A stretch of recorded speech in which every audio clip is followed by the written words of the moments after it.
എല്ലാവർക്കും ജയാസ് കിച്ചണിലേക്ക് സ്വാഗതം. ഇന്ന് നമുക്ക് ഉരുളൻകിഴങ്ങും പച്ചമട്ടറും പാലക്കും കൂടി ചേർത്ത് നല്ലൊരു സബ്ജി ഉണ്ടാക്കാം. അതെങ്ങനെയാണെന്ന് നോക്കാം. ആദ്യം നമുക്ക് ചൂടായ പാനിലേക്ക് കുറച്ച് എണ്ണ ഒഴിച്ചു കൊടുക്കാം. ഞാൻ നല്ലെണ്ണയിലാണ് ഉണ്ടാക്കുന്നത്. ഒരു 2 ടേബിൾ സ്പൂൺ എണ്ണ മാത്രം മതി. എണ്ണ നല്ലതുപോലെ ചൂടായിട്ടുണ്ട്. 1/2 ടീസ്പൂൺ ജീരകം ഇട്ട് കൊടുക്കാം. ഇനി അതിലേക്ക് ഒരു ചെറിയ കഷ്ണം ഇഞ്ചി ചതച്ചതിട്ട് കൊടുക്കാം. അതേപോലെ 1 ടേബിൾ സ്പൂൺ വെളുത്തുള്ളി ചതച്ചതിട്ട് കൊടുക്കാം. എന്നിട്ടിത് രണ്ടും ഒന്ന് നല്ലതുപോലെ ഒന്ന് പച്ചമണം മാറുന്നവരെ ഇളക്കി കൊടുക്കാം. ഇഞ്ചിയുടെയും വെളുത്തുള്ളിയുടെയും ആ പച്ചമണമൊക്കെ മാറിയിട്ടുണ്ട്. 2 പച്ചമുളക് അരിഞ്ഞത് അങ്ങോട്ട് ഇട്ട് കൊടുക്കാം.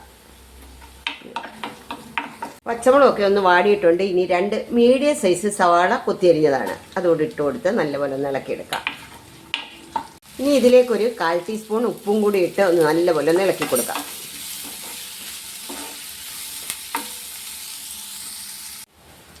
സവാള നല്ലപോലെ വാടിയിട്ടുണ്ട്. നമ്മൾ എടുത്തു വെച്ചിരിക്കുന്ന ആ പച്ച മട്ടർ അങ്ങോട്ട് ഇട്ട് കൊടുത്ത് നല്ലപോലെ ഒന്ന് ഇളക്കി ഒരു 5 മിനിറ്റ് ഒന്ന് ഇളക്കി കൊടുക്കണം. മട്ടർ ഇട്ട് അടച്ച് വെച്ചിട്ട് 5 മിനിറ്റായി. നമുക്കിനി മസാലകൾ ചേർത്ത് കൊടുക്കാം.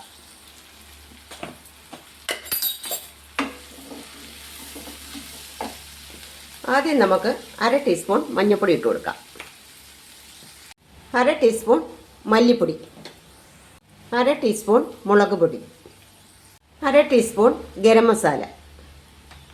ഇനി നമുക്ക് മീഡിയം സൈസ് 2 തക്കാളി അരിഞ്ഞതാണ്, അതങ്ങോട്ട് ഇട്ട് കൊടുക്കാം.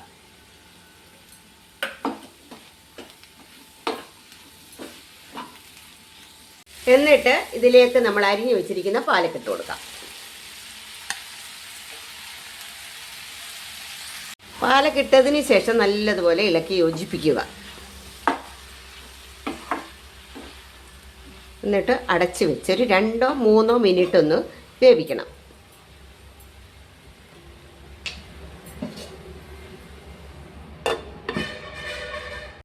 പാലക്കിട്ടതിന് ശേഷം ഇളക്കി അടച്ച് വെച്ചിട്ട് 3 മിനിറ്റായി നമുക്കൊന്ന് തുറന്ന് നോക്കാം. അപ്പോൾ ഈ പരുവത്തിൽ വെന്ത് കിട്ടിയിട്ടുണ്ട്. ഈ സമയത്ത് നമ്മൾ പുഴുങ്ങി അരിഞ്ഞു വെച്ചിരിക്കുന്ന ഉരുളൻകിഴങ്ങ് ഇട്ട് കൊടുക്കാം. എന്നിട്ട് നല്ലതുപോലെ ഒന്ന് മിക്സ് ചെയ്യാം. അപ്പോൾ ഉപ്പൊക്കെ നോക്കണമെങ്കിൽ നമുക്ക് ഈ സമയത്ത് നോക്കി ഉപ്പൊക്കെ ഇട്ട് കൊടുക്കാം. ഒരു പൊടി ഉപ്പിട്ടാണ് ഈ ഉരുളൻകിഴങ്ങ് ഞാൻ പുഴുങ്ങിയെടുത്തത്. ഉപ്പ് പാകത്തിന് നോക്കി വേണം ഇട്ട് കൊടുക്കേണ്ടത്.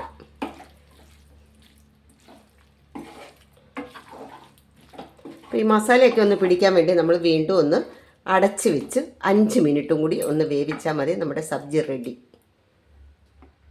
ഉരുളൻകിഴങ്ങ് ഇട്ടതിന് ശേഷം ഇളക്കി അടച്ച് വെച്ചിട്ട് 5 മിനിറ്റായി. അപ്പം നമ്മുടെ സബ്ജി റെഡി.